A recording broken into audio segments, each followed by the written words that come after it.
我想说我会爱你多一点点，一直就在你的耳边。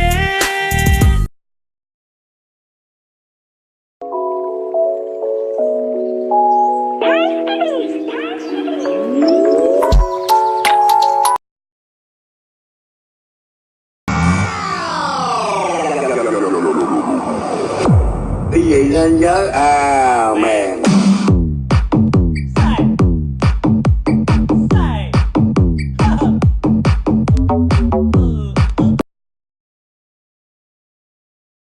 White J's, white Porsche, white wrist, white horse, high bitch, high bitch, high bitch, high bitch.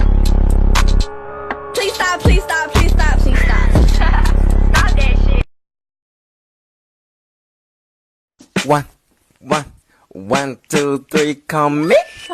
Let's say, vas-y, c'était. 对不起啊，是我不好，我不想你因为我跟你女朋友吵架，你把你女朋友删了吧。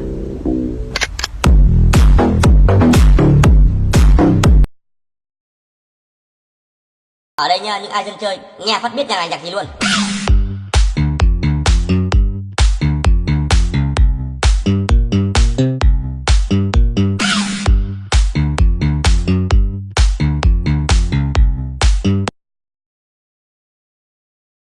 Nếu em có yêu nói đi ngại gì.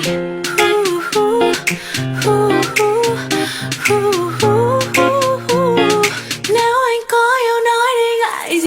Không còn ai cạnh bên em ngày mai tạm biệt một tương lai ngang trời. Không còn ai cạnh bên em ngày mai tạm biệt một tương lai ngang trời. Không còn ai cạnh bên em ngày mai tạm biệt một tương lai ngang trời. Yeah. Buông bàn tay, buông xuôi vọng buông bình yên. Đâu có nguyên tháng ngày sực dỡ phải úa hằn sâu triền miên. Vết thương cứ thêm khắc thêm mãi thêm trải đạp vội dầm dấp lên tiếng yêu em mềm. Nhìn lại niềm tin từng trao ra sao sau bao muội sai lầm anh vẫn yếu mềm.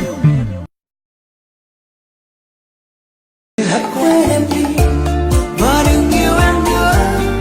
Nếu anh không còn gì để vương vấn, người hãy quên em đi, đừng chờ mong chi nữa.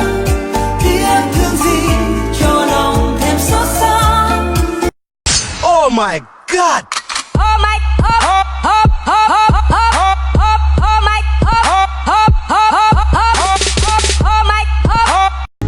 Mình cùng nhau đóng băng trước giây phút chúng ta chia xa, để mình được sống trọn vẹn khoảnh khắc thiêng liêng lúc này. Để đừng quên lãng, để đừng phai nhạt, để lần cuối ta bên nhau sẽ theo dài mãi mãi. Mình cùng nhau đóng băng.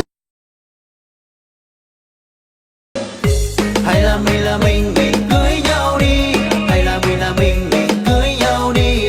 Thanh xuân kia đi qua vội lắm ai ơi, cho anh sẽ tình nồng tròn kiếp bên em. Hay là mình cưới nhau đi. Hay là mình cưới nhau đi. Em nói rồi làm gì mà để đó em ơi. Hay là mình cưới nhau đi. 我的眼里都是你，甜甜蜜蜜 ，You know what I mean。